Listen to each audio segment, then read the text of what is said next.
Lewis Show. Later on, after the 10 o'clock news, we're going to have a gentleman with us who's involved in pigeon racing. You heard me right. We'll find out more about it then. Open phones as time permits.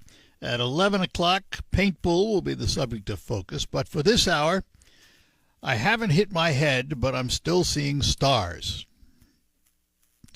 They're laughing. Two guests from Stars with us this morning, Jamie and Amy, the Jamie and Amy Show. Jamie Forbes, who's the executive director. Jamie, good morning. Oh, well, that's an upgrade. I'm director of external affairs, yeah, but close. Amy's, I got him backwards. Oh, yeah. You know. I mean, the name is almost the same, right? This is how Jamie, it Amy.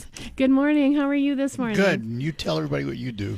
So I do all the weird things that don't fit under anyone's title. I do all of our outreach into the community, our graphic design, our presence in the community partnerships, and all of our legislative stuff. So, this is a hot week in Michigan and national politics. So I'm excited to talk about. You this think? Morning. Yeah, well, in a sort of hide under a rock kind of way, but here we are. So, and Amy, tell everybody about you. Well, thanks so much for having us, Art. My name is Amy Bidwell. I'm the executive director at STARS, and translation boss. It's true. Responsible for making sure that we deliver on our mission, vision, and values at STARS.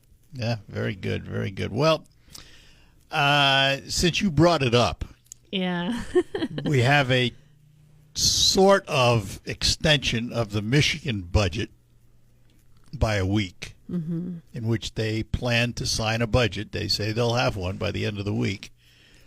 Federal government shut down at midnight. How does any, if any, impact you? Yeah, so at this point, we're doing okay. We're watching it really carefully. We have we have some funds in line to be able to continue our service for now. But I'll tell you, we have really been watching carefully, particularly the state budget this cycle. I would have thought the federal budget. Well, we received cuts at both the state and national level this past fiscal year. And unfortunately, it made us have to go through a pretty complicated process of public input to make sure that as we moved forward to make sure we can pay our bills, just like any household, that we're making the changes that are going to negatively impact our ridership the least. And it was not a fun process. We don't love any of that, right? We're nervous for those impacts on our riders. But unfortunately, with state funding levels, specifically at the lowest ever, public transit across the state is really looking off a cliff, and it's a scary moment for us. Yeah, and the federal part of it? Well, the federal part of it matters, but we do already have our federal 2025 apportionment, but a shutdown could delay the receipt of those funds. So it does still matter to us, and we're without a safety net. So we do have some funds to keep our operations going, but if this shutdown lingers, it will impact us. So that everybody understands, I mean, you get federal funding, but a lot of that's capital, isn't it? Actually, a lot of our federal funding is for operating expenses. Really? Yes. Oh, that's decent. So about 30% of our funding comes from the state, and about the same comes from the federal government. And then the millage? And then that's the other kind of third. That's Those are our your top three safety sources. net, but it's a thin safety net. Exactly right. Well, the timing can be weird too, right? We ask for our funds to be pulled down at various points during the year based on a timeline, and so even though the funds are designated to us, if there's no one there to push it down to us, right? Yeah, you don't get that. it. Yeah, that becomes a challenge. I think that's really what so many agencies are thinking is, well, these things have been promised. Sometimes the promises are being pulled back. Fortunately, ours have not been pulled back, which we're very thankful for. But then when the time comes, there's a whole lot of people that make the things actually happen, right? But makes the funds be able to be pulled so down. that everybody understands, this is across the public transit sector, not just Saginaw, not just Stars. Right. All of your brethren in the industry are suffering the same way. Yes, and you're hearing people speak up from the SMART system all the way up through the whole top region of the state about these funding cuts because it impacts us all. The only one that didn't seem to get impacted was their support of Amtrak and the trains that Amtrak runs. They've still maintained that. Well, and there's been big increases in road funding over the years, but but there's been less than a third of the rate of road funding growth. Our numbers are just so much less. We're far less than inflation over the past 15 years. And so the gap between road funding and public transit continues to increase to the point that there's just nothing else that we can cut. Before we talk about some new service and also fares and things of that nature, what have these cuts meant to your service? How have you had to streamline what you do? So early 2024, late 2024, we had to cut our 5 a.m. to 6 a.m. hour. Starting today, we are going to be cutting our 8 p.m. to 9 p.m. hour. And we know that those hours of service are important to people, especially those that make connections at our plaza and go out to other places, say for work. Additionally, we've had to increase fares. So we've gone back to our pre-pandemic fares. People were paying $1 are now paying $1.50, or if they're using our Lyft service, they went from $2 to $3. So these fares, we've also had to increase our fares in our Rides to Wellness department. These fare increases, we know that we don't take that lightly. When people have to pay more to use this service, it's a challenge for them in their everyday budgets. When does your millage come up for renewal? We actually went through our millage renewal process in 2024, so it's in place for 5 years. 5 years? Because I was going to say, timing probably for that is good, because if you were facing one now and you just raised your fare, you probably would not have the public support that you've had in the past. We're really lucky. We had over 70% support last time, which that's a big number. The legendary highest vote getter is mosquito control. Everyone everybody wants that, and we're approaching that, so I feel really blessed. But yes, I agree that it is really tricky. We have been having a lot of conversations about countywide service, though. So Amy was able to present to the county commission a couple of weeks ago about sort of where we are. But if you look at the needs, there's really needs across the whole county. We look at a place like Bay Metro. They've had countywide service in Bay and Midland for decades. So that's really our goal. Well, there's more than that. There's regional need. We've talked about this before. Yes. You should be able to get on a bus in Midland and come to Saginaw in under 6 hours. Yes. And right now there's not even that connection. So we've actually got the other way. Yeah, we've moved in the wrong direction here. So, all right, we're going to take a break, come back, and we're going to talk about some services that are still in effect and how they may impact what you do with STARS, particularly if you're a student.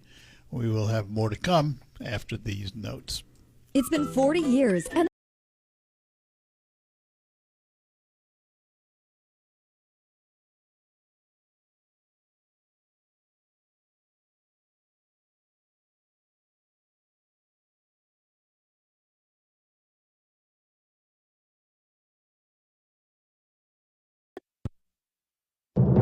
I'm Taylor Riggs, and this is the Fox Business Report. Barron says a partial government shutdown could pause Wall Street's rally. If it happens, it'll include a delay in the release of the money.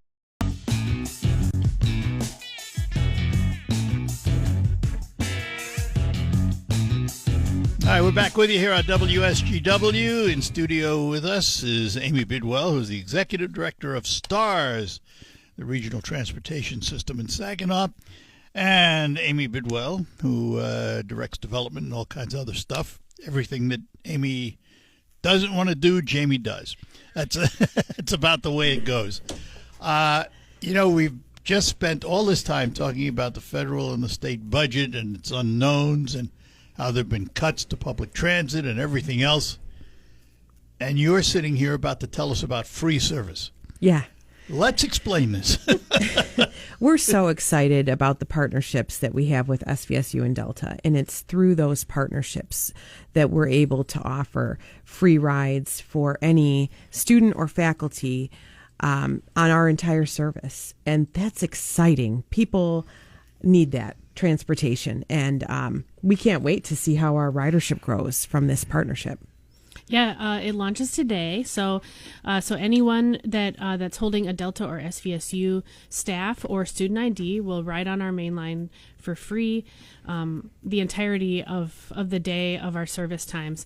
We've had a partnership with Delta for a while now, where 4 times a day we go from our downtown plaza out to Delta main campus, and that ride is free. But if folks needed to ride one of our routes to get downtown, they would still need to pay a fare for that. This really removes that as well, plus launching SVSU. This is a big deal for us. This is about us planting the seeds so that folks can not only access education, but also jobs once they're done. It does something else, too. It demonstrates the cross-county line benefits of having a regional transportation. Absolutely. I've asked you this before, but has there ever been a discussion between Stars and you, and between Stars and Bay and Midland, about at least a portion of regionalization where you have a route that runs between them? So one big development that we've had in the past couple of years is Saginaw Valley pursued a pot of money to be able to install a Midwest transit gateway. So basically the point of that program was to install a point on campus where all 3 of the transits could meet up, probably Indian Trails as well. I think in the spring we'll be watching that construction happen. And the point of that on is the really, campus of SVSU? Mm-hmm. Yep. So it's really going to be like a hub. Yep, a place where all those entities can meet up. And the point of that is that they're kind of well positioned, right? So is Delta, really. Both of our institutions are very well positioned to be that sort of meetup spot. And so that will allow us to sort of take some steps in that direction. But it is absolutely the conversation of what things can we lay in place. But it's still not a one-bus route where one bus can take you to all the counties. Right. Well, and I think that everyone's up for it. But we also need funding to make that happen. And when we're all worried about our own individual, our regular offerings, it's hard to imagine new ones. But I think everyone's up for it. Well, it just seems logical. It does, doesn't it? This is a region that's we think regionally now. Yes. We have cooperative efforts between the various entities. It just seems so logical. And service to the airport is important too. Well, and there's another one for you. I've been talking about that for a long time. Talking about centralized, where you could easily put a hub in of some kind. Absolutely. Have a transportation mecca out there. Well, and a lot of communities have done that. For sure. We've talked about some things we may be able to lay in place, something like pursuing an appropriation for funds to be able to pursue the same software program. There's some things like that we could put in place now with the anticipation of that increasing the user experience if we then move forward on some additional collaboration. So the free service now, starting today, Saginaw Valley and Delta, how often do those buses run? Our SVSU bus runs hourly during our mainline operation Monday through Friday. So that's a regular route anyway. Yes, all we're doing is removing the fare. Yes, it's the Route 9, and now it's the Cardinal route with the new... now it's called the Cardinal route. Hey. Yeah, we're associating a color and an icon with each bus route, so of course it makes sense for Route 9 to have a cardinal. Well, it also makes more sense to call it a Cardinal route rather than Route 9, because Route 9 doesn't mean anything. It's so true. And then we're also we're doing those 4 regular routes to Delta, but that also makes that connection getting downtown to get on the Delta Express also free. And of course, our regular routes also serve the Delta downtown campus really well. So I have to ask, at a time when budgets are strained, you don't know what your funding is going to be in the next year, do Delta and Saginaw Valley State University contribute to these buses? Yes, they do. Yes.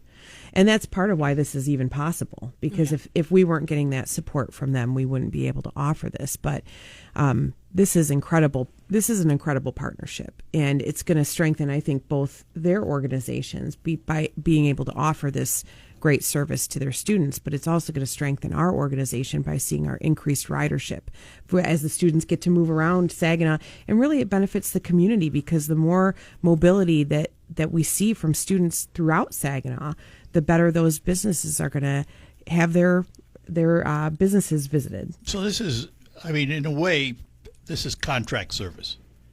It's a public-private partnership. Well, maybe? it is, but it's contract service. In other words, they've contracted you to provide this in the same way that Corning, Hemlock Semiconductor, your Pigeon Group contracts you to provide service, and you provide a lot of that, don't you? Like, let's talk about Corning and Hemlock Semiconductor. Yeah, in the past year, Corning has been a bright light for us as we've provided a great deal of jobs transportation out to the Corning plant. And that continues. And that continues. Yeah, we're sending several buses a day to support the growth in that operation. And that's been another big success for us this past year, is seeing that partnership develop and being able to deliver what they need for jobs in the community. Sends a strong signal in Saginaw that we are here to support the economic growth of this region. Well, it does something else, too. I mean, it provides use for your coaches and provides employment for drivers. Absolutely. Because otherwise, if you didn't have those services, you'd have less drivers. Right. Yeah, we're really fortunate that we've been able to do a lot of these partnerships, and I think it really is symbolic of the future of public transit, right? I think there are no rules about what public transit looks like, and we want to connect people to opportunities. We want to make sure that they can access all of the jobs that they... Yeah, I mean, these jobs out in Hemlock are really high-quality jobs. 1,500 of them at Corning. Right. And we really need to, I mean, as a region, we need to be able to deliver those folks. Yeah, and there's another reason for that, too, because, Corning's looking for 1,500 people. Hemlock Semiconductor is looking for a couple hundred more. SK Siltron and Bay City is looking. Where are we going to house these people? The ones that they're hiring that are already here and local and in homes, that's good. But if they're bringing new people in, where are they going to live? Oh, housing is a huge challenge. challenge. Housing is a challenge. Yeah, I mean, which means they're going to have transportation from wherever they end up. Well, and I think that it's really important for us to think about folks that are limited by their lack of transportation, how they are completely limited in terms of their employment opportunities. We want for people to be able to go where they're going to get the best deal. Jobs are. Right.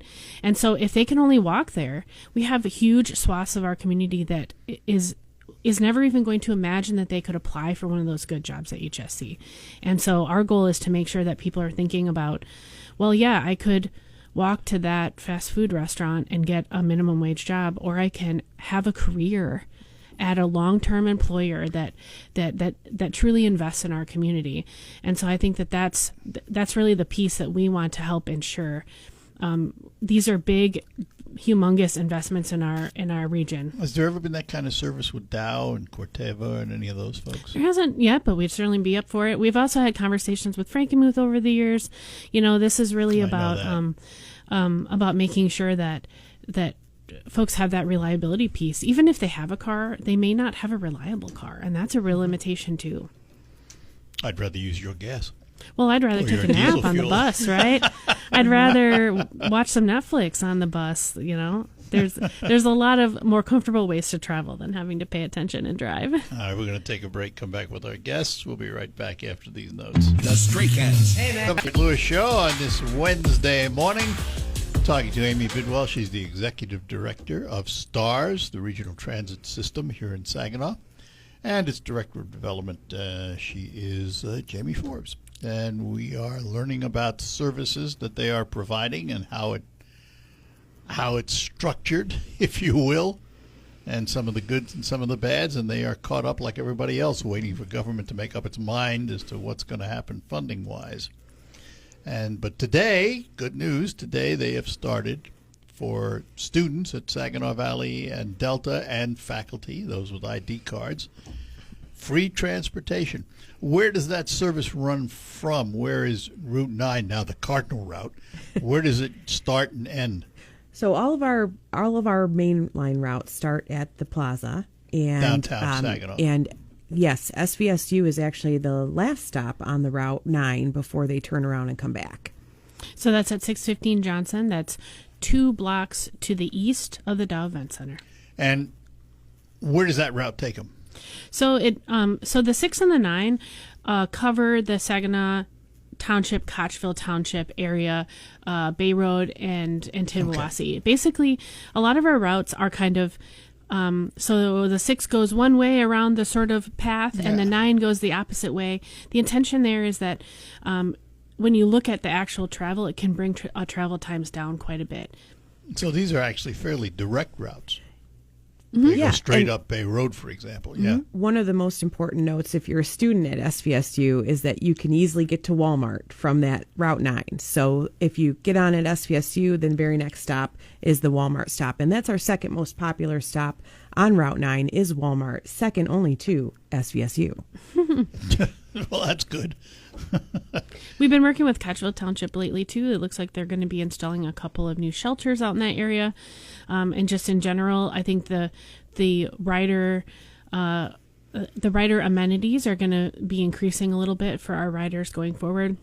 We were given $100,000 from the city ARPA funds and $200,000 from the state of Michigan Safe Streets grant to be able to install some bus pads, benches, and shelters.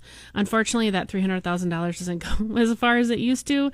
Nothing does. But we're going to get as much out of it as we possibly can. So just out of curiosity, over the last, let's say since COVID waned,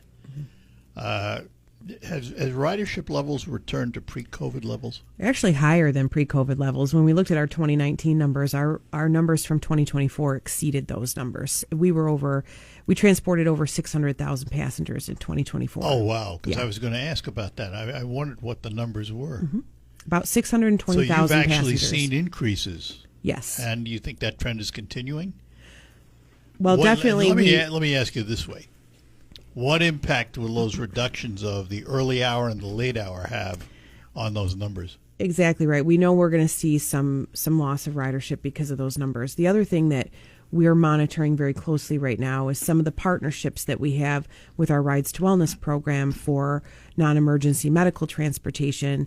Some of their funding has been affected lately. Their state or federal funding. Everybody's funding. Right. Sure. So we're seeing some declines in the ridership for that department, not because the need is not there, but just because some of the funding has been impacted. So, do you see a solution in the funding in the near future? Oh, I think we definitely believe that at the state level, our legislators and the governor can get there for public transit. One of the things that we hear repeatedly, because Jamie's goes to Lansing frequently, and I've been with her as well, we hear from them that they want to hear from people that use the service, and they're imploring people that use the service to call into their offices and explain what the need is.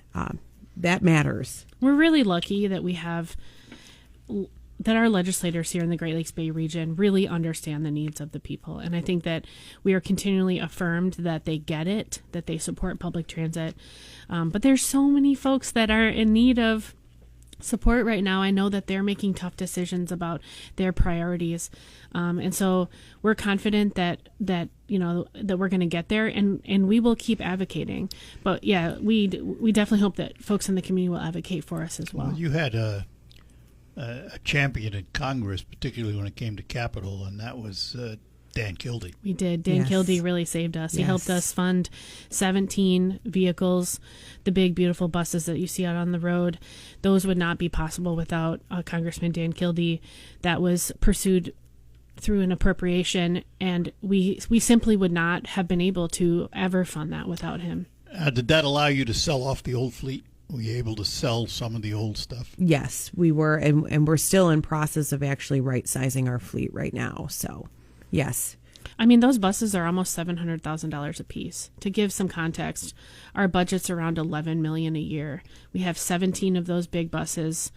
It's just this also puts us in a tough place in terms of the state funding, because we aren't able to put money in the piggy bank for future investment. Normally, you'd have a situation where every couple of years you'd get a few new buses, right? You'd stagger that purchase. We're sure thankful to have so many beautiful buses, all of the same era. They were just 1 year apart, but the future is coming quicker than ever, and we need to be able to make some plans for that. And right now we can't. The other side of that, the I speak from experience. The other side of that is having a uniform fleet means you don't have to have parts from multiple companies. You can stock universal parts for your fleet and have them on hand and probably buy them at a more reasonable cost. It's, you know, when I was in the tour business, I looked at leasing or buying. And when I got in the business, you could buy an interstate motor coach, $45,000. That coach today is $1 million. Yeah. We'd love to have some nice coaches for our jobs-related transportation. That would be the dream. Well, you did have some MCIs for a while, didn't you? We had some really old MCIs. Yeah, I know. They were comfortable, certainly, but yeah, the parts thing really does become a challenge. Mm-hmm. We have an amazing mechanics crew. We have really, really talented long-term folks. We have a mechanic who has been at Stars longer than I've been alive. We have incredible staff. And so they really had to get creative to make all the vehicles we had before where it was a tough thing. I mean, I remember I knew that coach well. We got a part in from Poland. That's how far people had to search for these parts. So now, yeah, these buses are so much better. It has most definitely brought our mechanics cost down because we just have less repairs. But also, we're just really focused on taking good care of what we have. So you're running your regular route buses, or you're also your contract buses then too? Mm-hmm. Mm-hmm. So we have a few Bluebirds. So those are sort of school bus formatted. Yeah. White ones, blue ones. And those are actually more comfortable for our jobs-related transportation because the seats are padded and a little more comforts.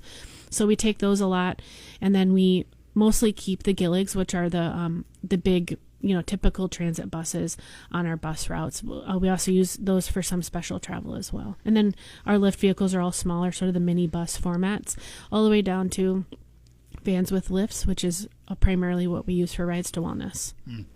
Take a break, come back, and finish up with our guests from Stars this morning. Speaking of transportation, let's talk about your car for a moment. You know, you live here in Michigan, and you know what that means. Winter is not far away, even though it's going to be in the 80s next week. Don't let it fool you. Winter's not far away. Snow, ice, all those driving challenges await you, and how you prepare for them will provide you with that margin of safety and confidence when you drive. And believe it or not, there is a difference in winter tires. They are different than regular tires. And to tell us about it, from Quick Lane Freeland, here's John. Hello, Art. Yes, winter tires are made with a pliable rubber compound that includes silica to stay flexible and maintain grip in freezing temperatures. Unlike harder all-season tires, which stiffen and lose traction in the cold, this flexible compound allows the tire to better conform to the road surface, providing superior grip and traction on snow and ice to keep you safe. Thanks, John.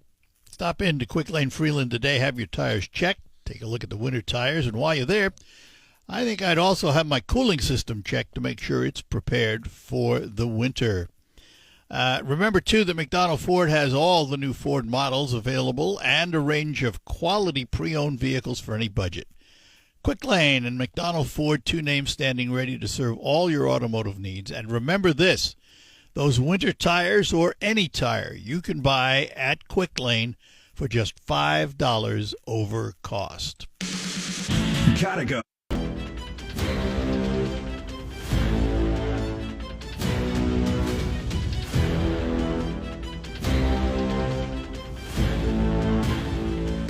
Hi, we're back with you here on WSGW. Guests in studio, Amy Bidwell is the executive director of Stars. And also with us is Jamie Forbes, who is the director of development and whatever else Amy wants her to do. I'd be remiss if I didn't talk about this because it's been talked about for a long time, and that's the Potter Street project.